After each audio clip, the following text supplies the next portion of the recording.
नमस्ते जी। 209वीं श्रव्य कणिका सत्यार्थ प्रकाश स्वाध्याय एवं प्रवचन माला आप सभी धर्म प्रेमी महानुभावों का हार्दिक स्वागत करता हूं। 7वें समुल्लास में ईश्वर एवं वेद विषय है, जिसके अंतर्गत हम गत श्रव्य कणिका में ईश्वर की स्तुति विषय को लेकर के चर्चा कर रहे थे। अब इस विषय को आगे बढ़ा रहे हैं। स्तुति दो प्रकार की होती है, सगुण और निर्गुण भेद के कारण। यानी जो गुण परमेश्वर में हैं, उनसे युक्त मानकर उसकी स्तुति करना ईश्वर की सगुण स्तुति है। जैसे एषोह देवः प्रदिशोनु सर्वाः पूर्वोह जातः स उ गर्भे अंतः।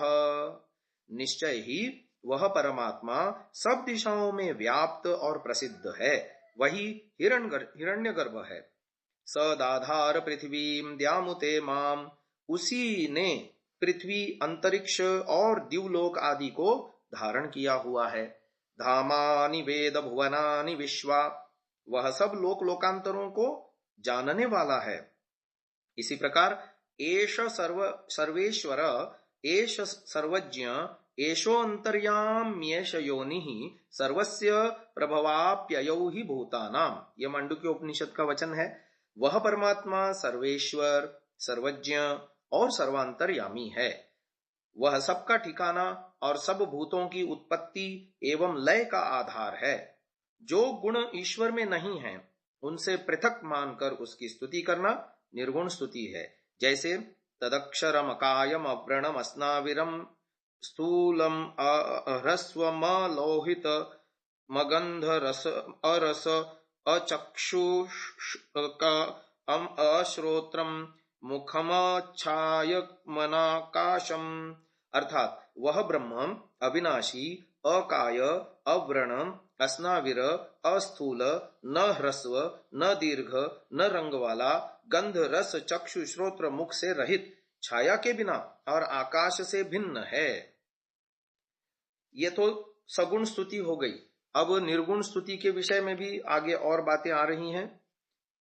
मंत्र ऋषि दयानंद ने भी दिया था सत्यार्थ प्रकाश में। सपर्यगा शुक्रम कायम व्रणम अस्नाविरम शुद्धम पापविद्धम कबीर मनीषी परिभू स्वयंभूर याथा तथ्यतोर्थान वेददात शाश्वतीभ्य समाभ्य। मंत्र का पदार्थ यह है, सह माने वह परमात्मा, परियगात चारों ओर पहुंचा हुआ अर्थात सर्वव्यापक, शुक्रम अत्यंत उज्ज्वल, अकायम शरीर रहित, अव्रणम व्रण यानी क्षत यानी घाव से रहित, अस्नाविरम नस नाड़ियों के बंधन से रहित, शुद्धम निर्मल, अपापविद्धम सर्वथा निष्पाप, कवि क्रांतदर्शी, मनीषी पूर्ण ज्ञानी, परिभूः दुष्टों का पराभव करने वाला, स्वयंभूः स्वयं सिद्ध अजन्मा, शाश्वतीभ्यः सनातन यानी नित्य, समाभ्यः प्रजाओं के लिए, यथा तथ्यतः ठीक ठीक अर्थान कर्तव्य पदार्थों का, व्यदधात विधान करता है। किसी व्यक्ति या पदार्थ के गुणों को जानकर उसका सानिध्य प्राप्त करने की इच्छा उभरती है। स्तुति करने से ईश्वर में प्रीति होकर स्वयं को वैसा बनाने, उसके गुणकर्म स्वभाव से अपने गुणकर्म स्वभाव को प्रभावित करने, सुधारने की प्रेरणा मिलती है। मनुष्य के किसी भी कर्म यानी कायिक, वाचिक और मानसिक का संस्कार उसके आत्मा पर पड़े बिना नहीं रहता। शास्त्रों में जहां भद्रम कर्णेभिः शृणुयाम देवा भद्रम पश्येमाक्षभिः, कानों से हम भद्र सुने, आंखों से भद्र देखने का आदेश है, वहां वाचम वदत भद्रया, वाणी से भद्र बोलने की प्रेरणा की गई है।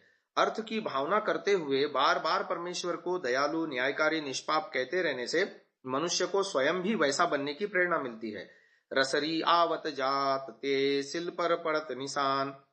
परंतु परमेश्वर की स्तुति करने का पूर्ण लाभ तभी है जब स्तुति करने वाला ईश्वर के गुणों को अपनाने, यथासंभव उन्हें अपने अंदर धारण करने का प्रयास करे, अपापविद्धम कहते हुए पापों से बचने का यत्न करे, सर्वाधार कहते हुए असहायों की सहायता किया करे, न्यायकारी कहते हुए जहां भी जिस किसी भी स्थिति में हो सदा सर्वत्र सबके साथ न्याय युक्त व्यवहार करे, दयालु कहते हुए यदि वह किसी भी प्राणी को पीड़ा पहुंचाता है तो वह उस मुसलमान से अच्छा नहीं जो बिस्मिल्लाह रहमान रहीम का पाठ करते हुए खुदा को रहमान और रहीम भी कहता है और बकरे की गर्दन पर छुरी भी चलाता है।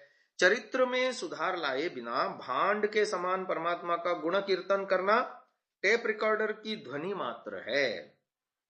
स्तुति आदि करने से किसी के पाप क्षमा नहीं होते। प्रारब्ध कर्म का फल भोगे बिना छुटकारा नहीं हो सकता। ना भुक्तम क्षीयते कर्म।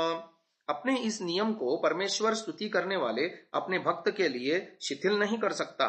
खुशामदियों से घिरे हुए शासकों के समान यदि परमेश्वर अपनी स्तुति सुनकर अपराधियों के पाप क्षमा करने लगे तो उसकी न्याय व्यवस्था चौपट हो जाए। वस्तुतः परमेश्वर तटस्थ भाव से जीवों का साक्षी रहते हुए सर्वथा न्यायपरायण है। वेद का आदेश है, तमुष्टु ही यो अंतः सिंधौ सूनुः सत्यस्य युवानमद्रोघवाचम सुषेवम। अथर्ववेद। अर्थात हे उपासक, तू उसी की स्तुति किया कर जो तेरे हृदय सागर के अंदर विद्यमान है, जो सत्य का प्रेरक है, सदा सशक्त है, जिसकी वेदवाणी द्वेष आदि दुर्भावनाओं के परित्याग का उपदेश देती है और जो सदा उत्तम गुणों का प्रदाता है। ईश्वर से अतिरिक्त अन्य किसी की स्तुति निषेध करते हुए वेद में कहा गया, मां चिदन्यत विशंसत सखायो मां ऋषण्यत इंद्रमित स्तोता वृषणम सचासुते मुहुरुक्था च शंसत। अथर्ववेद। अर्थात हे उपासक मित्रों, किसी अन्य की विविध स्तुतियां मत किया करो। परमेश्वर से अतिरिक्त किसी की स्तुति करके विनाश को प्राप्त मत हो। भक्ति रस के पैदा हो जाने पर मिलकर सुखों की वर्षा करने वाले परमेश्वर की ही स्तुति सदा किया करो और वैदिक सूक्तों का बार बार उच्चारण किया करो। अब प्रार्थना की बात आती है कि प्रार्थना से निरभिमानता आती है और परमेश्वर से उत्साह और सहाय की प्राप्ति होती है। मांगा उससे जाता है जिसके पास कोई वस्तु होती है, और मांगता वह है जिसके पास उस वस्तु का अभाव होता है। उस स्थिति में मांगने वाले में हीनता का भाव उदय होता है। इससे उसका अहंकार नष्ट हो जाता है। किसी के आगे हाथ पसारते ही आंखें नीची हो जाया करती हैं। सब कुछ प्राप्त कर लेने के बाद भी जब मनुष्य अहोरात्र के आरंभ में अर्थात प्रातः एवं सायं हिरण्यगर्भ के सामने नतमस्तक होकर धियो यो नः प्रचोदयात् सनो वसुन्याभर बलम मेधेहि, कभी बुद्धि की मांग करता है तो कभी धन की तो कभी बल की, तो अभिमान कहाँ ठहर सकता है। इसके साथ ही जब उसे इस बात का विश्वास हो जाता है कि आवश्यकता होने पर उसे कहीं से सहायता मिल सकती है तो वह द्विगुणित उत्साह के साथ आगे बढ़ता है। गिरने लगूंगा तो पुकार करने पर कोई मुझे संभाल लेगा, यह विचार ही उसे बड़े से बड़े काम में हाथ डालने का साहस प्रदान करेगा। यस्ते वष्टि ववक्षित, यह ऋग्वेद की सूक्ति है। प्रार्थी तुझसे जो चाहता है पा लेता है इत्यादि वचनों से इन बातों की पुष्टि होती है। इस प्रकार प्रार्थना से अभिमान का नाश होता है, आत्मा में आर्द्रता आती है, गुण ग्रहण करने की शक्ति बढ़ती है और आगे बढ़ने में सहायता मिलती है। याम मेधाम। ये प्रार्थना कैसी प्रार्थना करनी चाहिए, तो यहाँ पर सत्यार्थ प्रकाश में यजुर्वेद के मंत्र दे रहे हैं। याम मेधाम देवगणाः पितरश्चोपासते तया मामद्य मेधयाग्ने मेधाविनं कुरु स्वाहा। ओम तेजोसि तेजो मयि धेहि वीर्यमसि वीर्यं मयि धेहि बलमसि बलं मयि धेहि योजोसि योजो मयि धेहि मन्युरसि मन्युं मयि धेहि सहोसि सहो मयि धेहि। ये भी यजुर्वेद का मंत्र था।